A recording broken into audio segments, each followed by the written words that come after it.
Welcome to the Wed Pro Podcast, the podcast for Wed Pros no matter their stage. We are your hosts, Katie and Roxy, and this is the Wed Pro Podcast. Hi, welcome to this week's episode of the Wed Pro Podcast. Is this episode 100? This is episode 100. Woo! Thank you guys for helping us get here. We love you all. Gosh, 100 episodes. Who'd have thought? Yeah, we've been doing this for like 4 years now, which is crazy.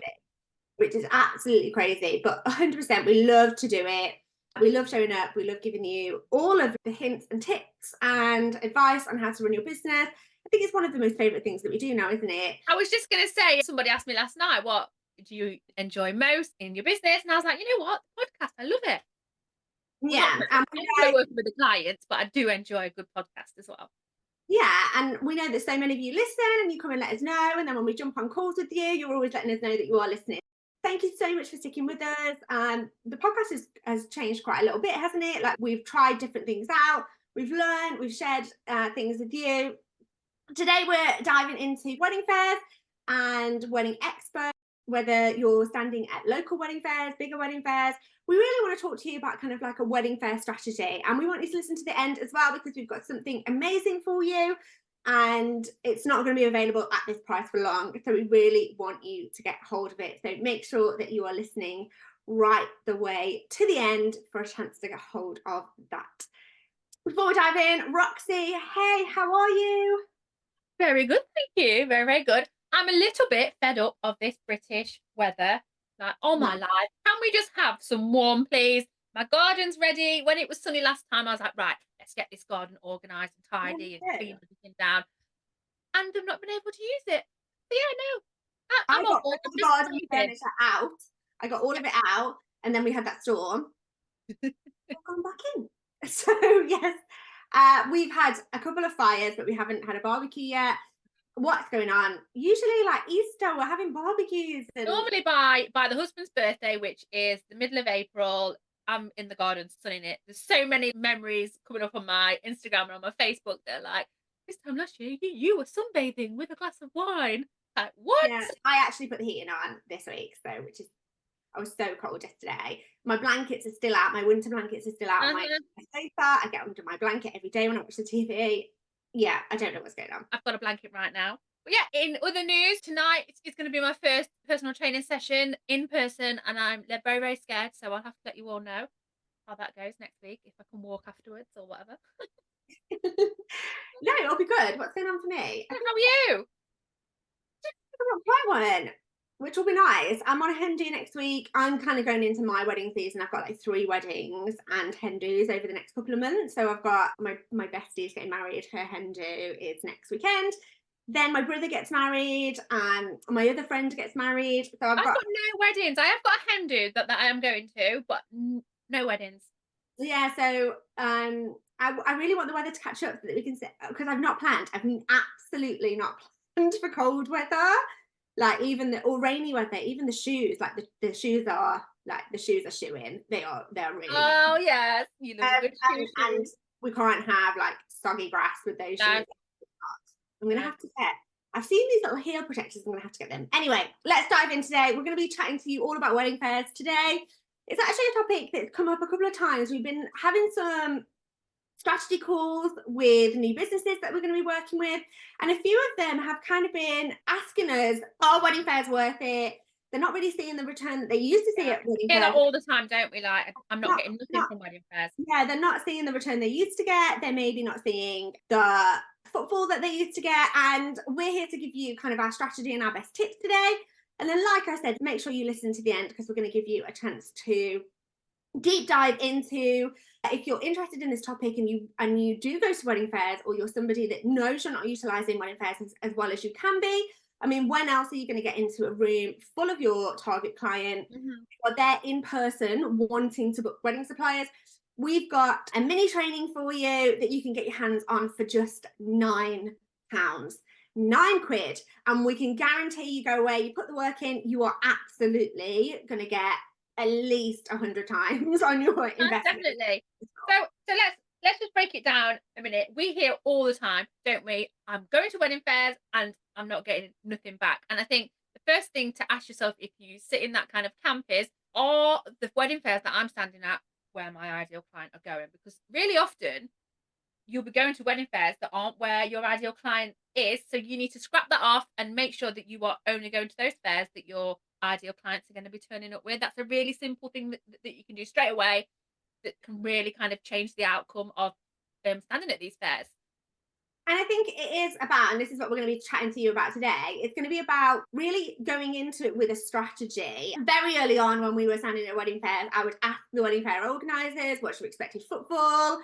And I think a little bit they were like, huh, who are you? Sorry, why are you asking all these questions? What should we expect in footfall for the event today? How many of the bridal shops are going to be standing today? Do you have any goodie bags that I can put my details in? Are you collecting email addresses? Can I have the email addresses? This was before GDPR came in and was a thing. But really, quite early on, I knew that if I was going to be spending my Sundays and also paying for the privilege to be in that room, I wanted to make sure I was in the right rooms. You're always on it. You used to make me smile because I'm like, God, you are on it. But it was, and like the wedding fair provider would be like, huh? Like, why are you asking all these questions? But you want to make it worth your while. And I think that not hardly anybody has an actual wedding fair strategy. So something again that you can do, you can organise. It's going to stand you above the rest because you're going to go in there planned. It is a game plan that you can. And it's about you getting that return on investment. You know, whether you're spending a couple of £100 to stand at a wedding fair, or whether you're spending a few £1,000s. And we've stood at wedding expos and paid thousands of pounds to be there. And you know, some of them have been absolutely amazing, and some of them have been really dire. So we kind of have always had some sort of strategy, and we want to share the strategy that we know works with you today. So buckle in, grab a pen and paper, and let's dive into what we want you to do. So first of all, we really need you to think about having a plan for your stand or your booth. And it's not just about you setting up shop and putting everything out there that you do. It's really about you thinking about how are you going to stand out from everybody else that's there. It's going to be about you reflecting why you're unique. It's about you standing out, showcasing your best work, and not just blending in with everybody else. I really want you to think about professionalism first, really. So thinking about having professional signage, having that signage really clear, nice and high so people can spot you even in a busy room, making your area nice and inviting, not having a barrier between you and any clients that are going past. So it's about putting that table away, putting the table behind you, tucking it in a corner at the back. If you have a booth, you want people to kind of step in to make it feel nice and inviting, get them to step into the booth, to come and have a chat with you.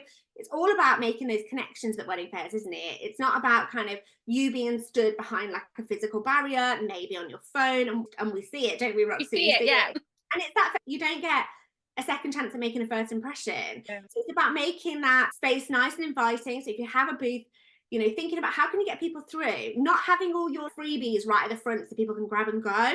We would actually encourage you to put your freebies kind of under the table. This is what we talk about inside the wedding fair training as well. It's about keeping people at your stand, at your booth, and actually push that table to the back, stand in front, exactly what you said. And also strategically place your bits and bobs so people are moving around if you have got the space. Now, I know at these smaller wedding fairs and wedding shows that's not always possible, but it's about keeping people at your stand as long as possible, even if there's multiple people. So if you're speaking to one couple, another couple can be looking at your folders or a bit of signage, or you know, so it's just about keeping them there as long as you can. And definitely keep off your phone. And another big tip, and I've seen this firsthand and had experience at this, obviously you are next to other suppliers that are doing their thing, pitching. Don't be bobbing in on their pitch. And it's happened to me. I knew you were going to say that. That happens so much. Doesn't it? Do you remember that cake lady that Yes, exactly, the cake lady that I'm thinking of. And I was like, wow, we are never working together ever, ever, ever. What did you do? We were chatting to a couple, we were chatting to their family, weren't we, about their dresses. And she literally muscled in. Yeah, and she was like, right now, and her arm came across us. Wow. Yeah. And don't be like Red flag. Don't do that, people. It's rude. But what we're thinking is about not putting any kind of barriers between you and your potential clients. You know, when I used to go to these fairs with the girls, the chairs went away. The first thing we did was I took all the chairs away, and they were like, and I was like, no, we're not sitting down today, girls. You're all getting a feel for what she was like as a boss. You'll get your break, but we are not sitting down today. We're going to be standing out front, nice and centre. Always make sure that you're looking professional as well. So, you know, yes, feel free to turn up in your jeans to kind of put everything out, but make sure you do go and get changed, have a pair of comfy shoes, or have a pair of flats if you want to wear the heels.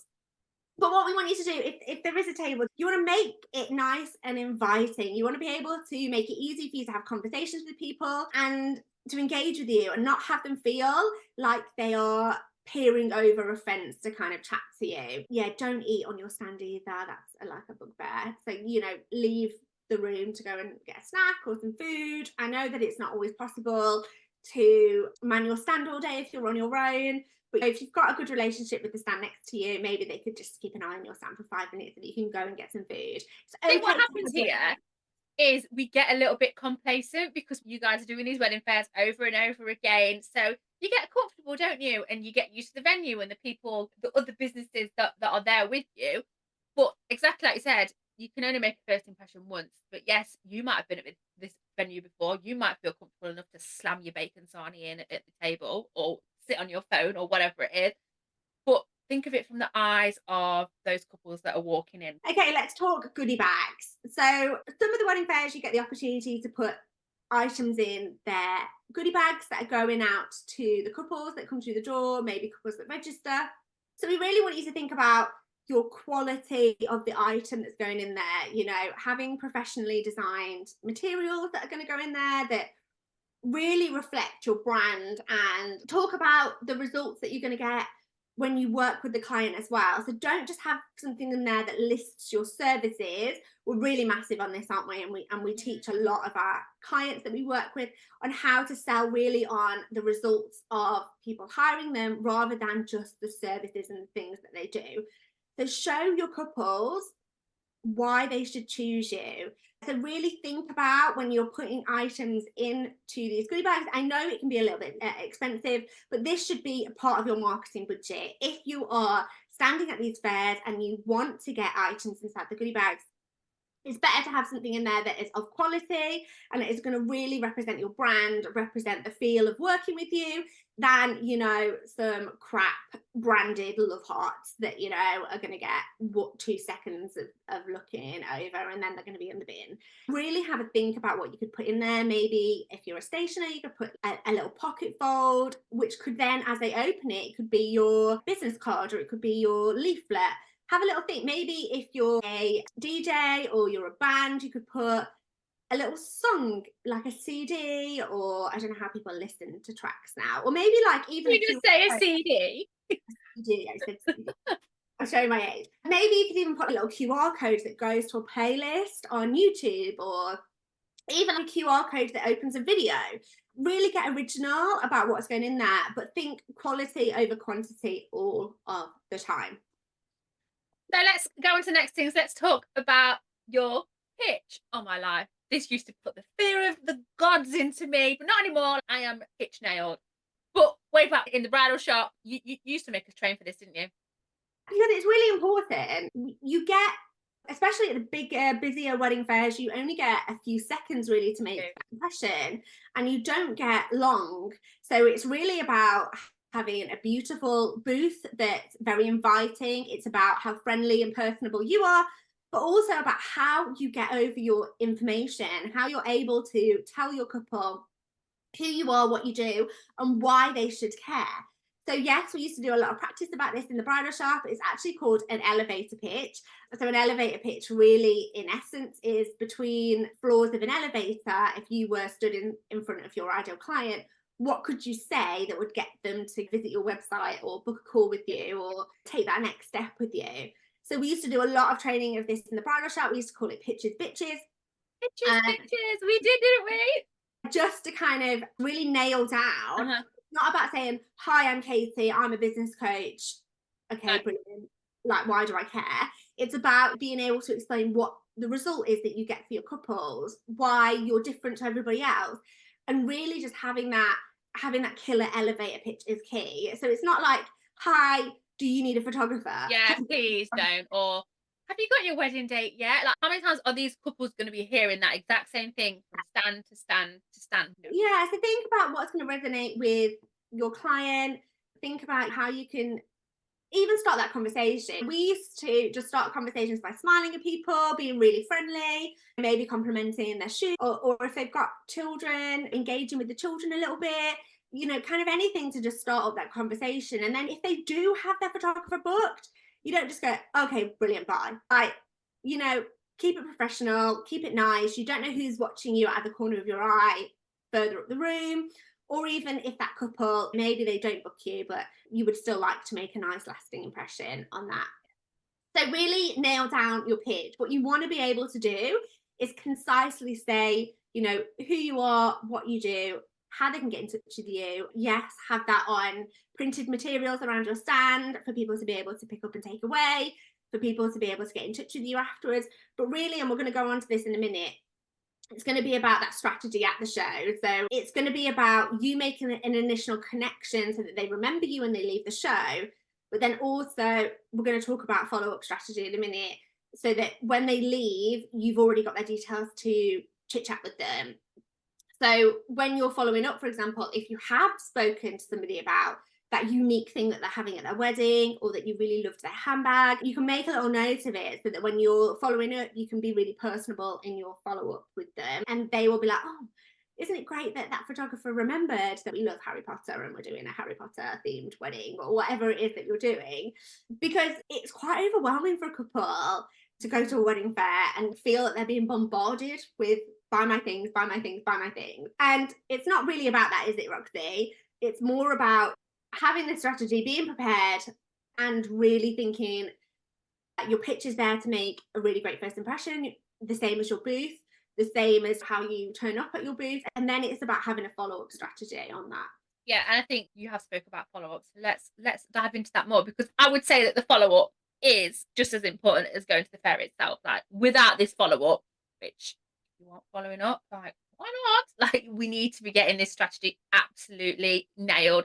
And I think with the follow-up, I think preparation is key. So have everything to go before the wedding fair even begins to get you kind of in good stead. So you've got that momentum. When you've got those details, you can hit that ground running straight away without any sort of kind of resistance, like, oh no, like, oh, I've got so much to do for You're this. But tired, like you get back from the wedding fair on a Sunday, like you're tired. whacked. Yeah. You know, years ago when we were doing these things, there's absolutely no excuse now, because years ago when we were doing this, there weren't ways to No. electronic like collect email addresses and You have know, I've never even considered that. But yeah, it's so much easier now.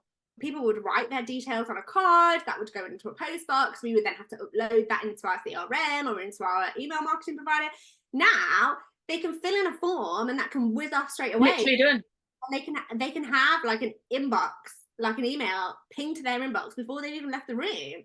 Or you can time that so that it's an hour after the wedding fair or 2 hours after the wedding fair, however you want to do it. But you can prepare all of this in advance, and the more prepared you are, the easier you will find. On a Sunday night, after you've spent all day on your feet, then you've packed up your car, you've packed up your van, you've hardly eaten all day, you're tired, you've had to put all this, you get home, you've got to get all that kit out.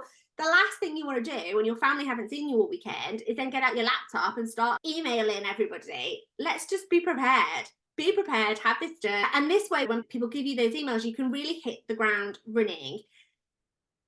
Follow up is absolutely more than just sending a single email. It's about nurturing relationships over time. Think of it like building that relationship with people. Think of it like you wouldn't say yes straight away to somebody if you didn't know anything about their business, that you'd first just met them. You wouldn't hand over £2,000 to an absolute complete stranger that said, oh yeah, I'm going to photograph your wedding, and you don't know anything about them.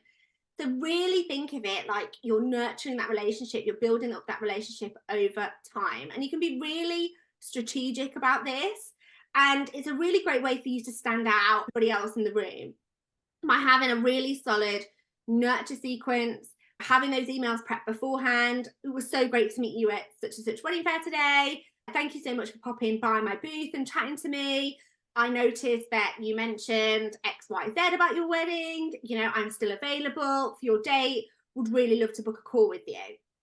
And these are for the people that don't book calls on the stand. Like, really, we want you to be, and we'll save this for the wedding fair training as to how you can do that. But really, what we want, the aim of these fairs is for you to take your diary and for you to get consultations on the day. And we'll save kind of that because it's a whole different thing on its own. We'll save the kind of wedding fair training. So if you want to get your hands on that, we'll pop the details. It's only £9, so absolutely go and get it. And you get like 4 trainings, actually. Yeah, it's amazing. £9. Following up, it's going to help you stay organized as well. To be organized, think about having that email prepped in advance. It can even go out kind of automatically if you want it to. But also segment your list as well. So you'll have people there that aren't getting married for a long time. You may have people there who are a little bit further in the stage of their wedding planning journey. You might have people who've booked an appointment with you. You may have people who haven't booked an appointment with you at all. So each of those categories is going to require a different approach from you when you are nurturing them. So tailor your follow-up accordingly. And also as well, don't forget to follow up. Consistency is absolutely key when it comes to converting leads. And even if you think that a lead has gone quiet, until you get a no from them, it's not a no until you get that no. And a no isn't a bad thing. A yes is better, but it's better for you to know that that client is closed than to be ghosted and forever trying to be closing that client. So really think about tailoring your approach to the different kind of people that you meet at the booth.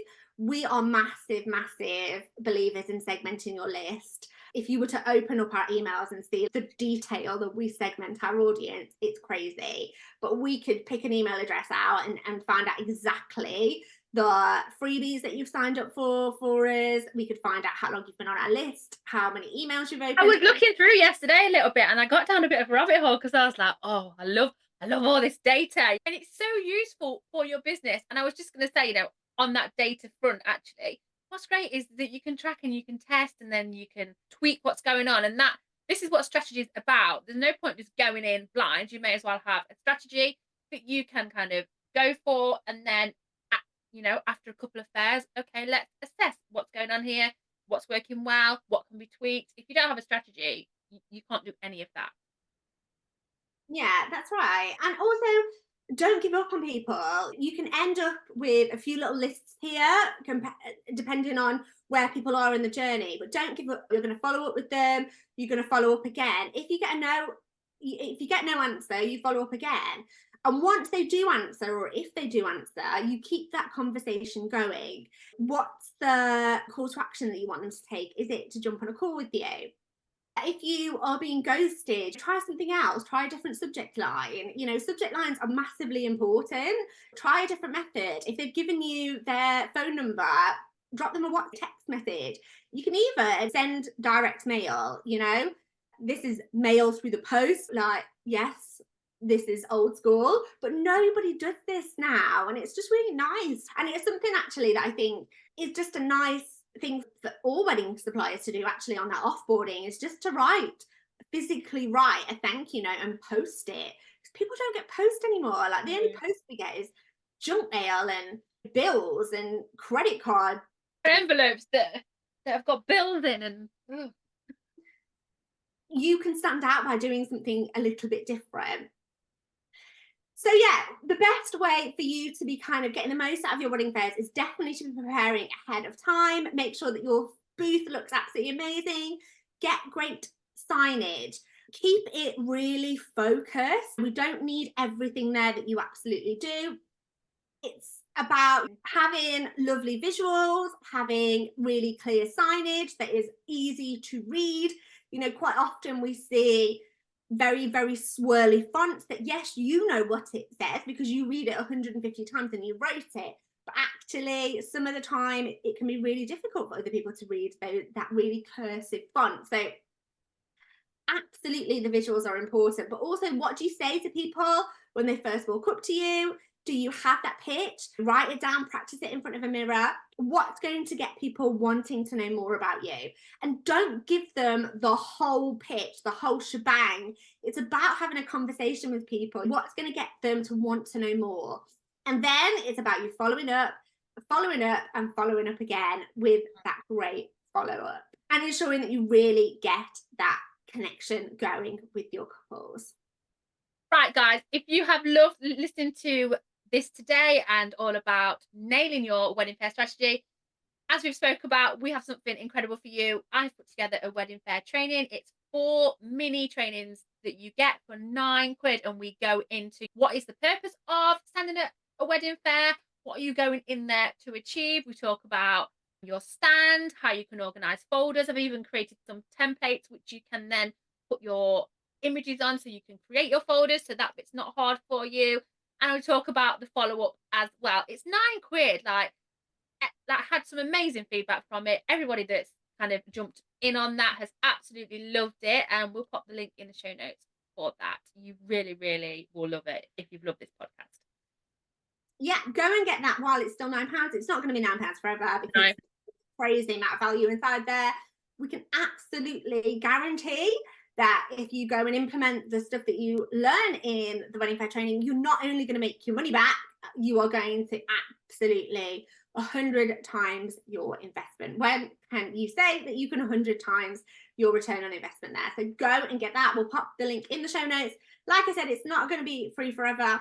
Plus, as you go through that, you also get the opportunity to grab something else from us as well. And this is the only place you can get it. So we have come up with, every time we want a cash injection inside of our business, we rely on certain strategies, certain sales psychology, certain emails. We've also given you ChatGPT prompts that you can put into ChatGPT to really get the most out of AI for your wedding business, to really streamline the content that you create and the tasks that you have in your business, be able to just save you time. So as you go through that wedding fair, look out to add that on as well. It's the only opportunity you can have to grab that as well. Right, thank you so much for joining us. Thank you. 100. Whoop, whoop, whoop. Excited. Here's to the next 100, guys. Thank you so much. I'm tired thinking about it. Thank you so much, and we'll see you on the next one. Bye. Bye. Thanks for listening to this episode of the Wed Pro podcast. Full transcripts of this episode, plus every other episode we have done, are available at www.theweddingbusinesshub.com/blogs. Thanks so much for listening. If you do have any questions about this episode or anything else at all, you can email us at info@theweddingbusinesshub.com. And if you are loving our episodes, which I know you are, make sure you hit the subscribe or follow button so you can stay updated with any new episodes that land. We look forward to seeing you on the next episode.